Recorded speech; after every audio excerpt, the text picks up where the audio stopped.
The Virginia Roadside Marker Program began under Governor Harry F. Byrd in 1926. Headed by Irish immigrant William Carson, the program was part of a larger effort conceived by Byrd to boost Virginia's economy. The idea was to capitalize on the growing popularity of cars. More cars, plus a tax on gas, meant more money for travel. More travel paved the way for road improvements. After a few years wrangling with the Virginia Assembly, Byrd and his supporters succeeded. History became the lure to Virginia's emerging tourism-based economy.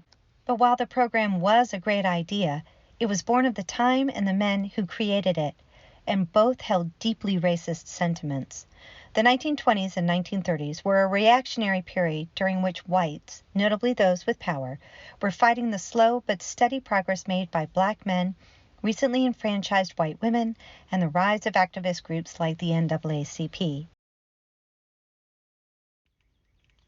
The first 700 markers were created by a small team of state-employed historians whose focus was mostly on the Revolutionary leaders and the Civil War.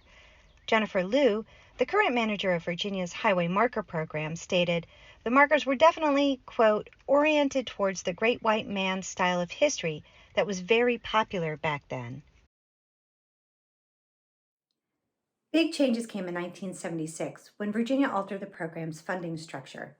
The state was no longer willing to foot the bill for the markers, and there would be an application. While the loss of financial support was disappointing, the rest probably wasn't. Essentially, the program was freed from the state historians' preferences as to what deserved a marker. This enabled communities, historic groups, and even individuals across the state to apply. If their application was accepted, they could pay for the marker, but the state would pay for the installation, and it would pay for certain types of upkeep. Groups throughout the state, notably those of marginalized communities, took advantage of these changes. Today, there are 2,500 roadside markers across the state of Virginia.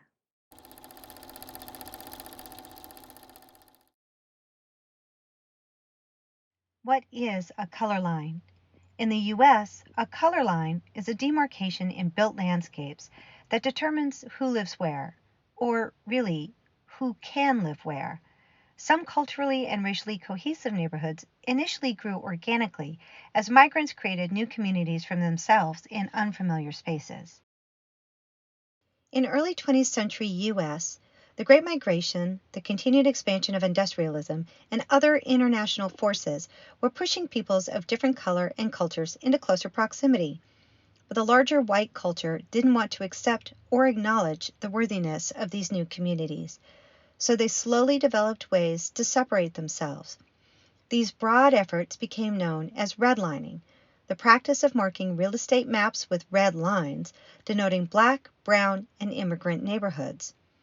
Early 20th century real estate practices, HOAs, banking systems, school construction, and busing systems were all used to isolate and denigrate these neighborhoods, cutting them off with highways, neglecting access to mass transit and healthcare systems, and often devoiding them of green space.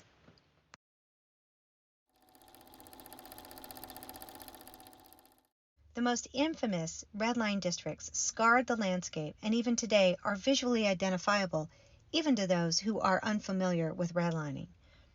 But what about those older spaces lacking obvious hallmarks? Spaces lined with picket fences and green grass, well-trimmed lawns, fantastic proximity to resources? In these places, the harm caused is easier to miss, making it also harder to acknowledge. In places like my small town, the color line has slowly faded from notice as the town has grown up around it. But it is visible on local history maps and in the memories of the residents whose families built homes and lived in the neighborhood. And its location was centuries in the making.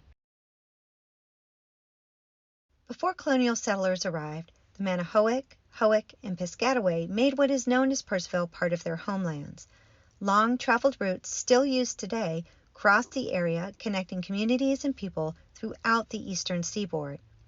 For the colonial settlers, the area was part of the inconceivably large Fairfax Grant that opened to grantees in the 1740s.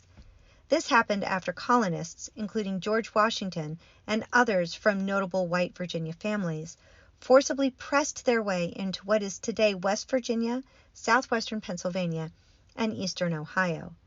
Assuming it was now safe to travel and settle in these southwestern regions, Quakers from north of Philadelphia followed the ancient routes, surveyed land, and were granted large tracts.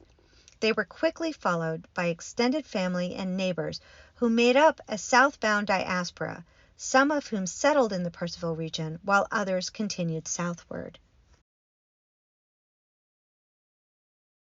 The important takeaways here are land ownership and the Society of Friends. Northwestern Loudoun County was home to many religious communities, but the Friends were one of the largest. Most Quakers were pacifists who disagreed or openly opposed enslavement, and it was a Quaker family by the name of Birdsall that sold the tracts of land in Purcellville on which many black families purchased and built their homes. That's important because not every Purcellville landowner was willing to sell to black buyers.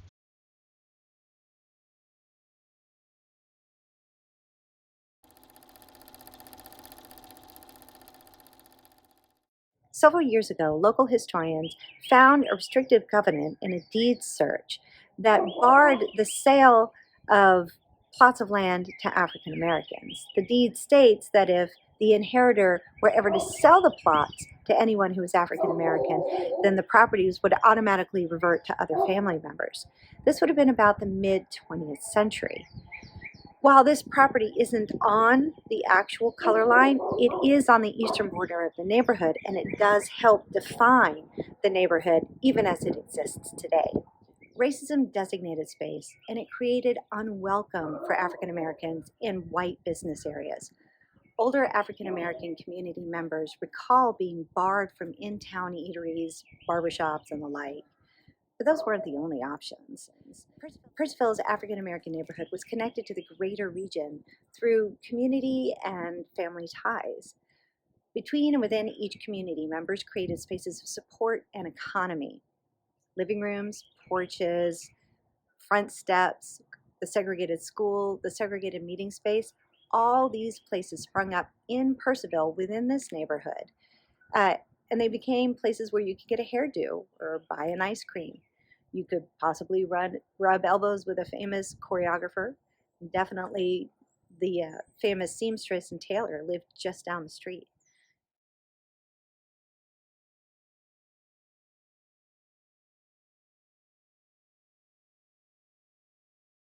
Local history is important to me because it tells the story of communities. I'm interested in how people in community interact economically, politically, and socially within the region where they live.